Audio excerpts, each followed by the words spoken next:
what are the main topics that you spend the most time discussing with the board? Like, what kind of stories are you focusing on or talking about? Like, what are they interested in, or what do they need to know? Right. Sometimes it's an ask. Sometimes you need to tell them. Yeah, so there's several different aspects. We've been, and it's very situational.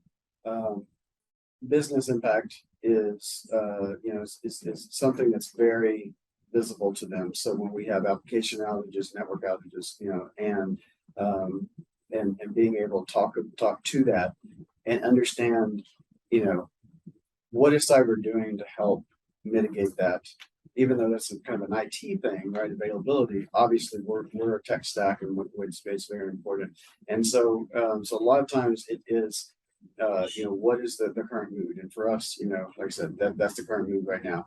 Another month from now, right, it might be, something else with, regulation season, right? And you're talking about compliance risk and things like that.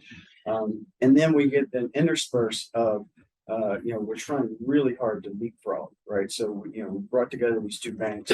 Many of the platforms we built are brand new. Truist, built this brand new authentication system, online banking. A lot of it, is we decided to how do we get and start innovating, and with that, the board is trying to figure out how fast can we go, and how much risk can we tolerate. And that's, each line of business that's a different answer. Okay. And so we're really trying to, comprehend that and figure out how do we give a enterprise platform when I've got lines of business with. And Josh, from your perspective, what are kind of the topics you're talking to that executive level about?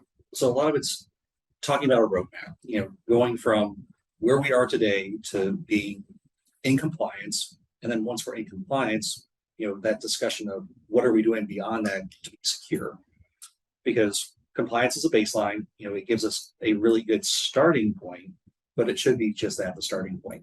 So having those conversations and articulating, look, we're meeting these check boxes that the regulator is looking for, whether it's a SOC 2 audit, FedRAMP, FISMA, whatever your compliance standard is that you have to meet. But understanding that there are things that we can be doing that can streamline, can do that process better, faster, cheaper, and produce a better return on business where we can, then reinvest those funds back into our business processes. Mm-hmm.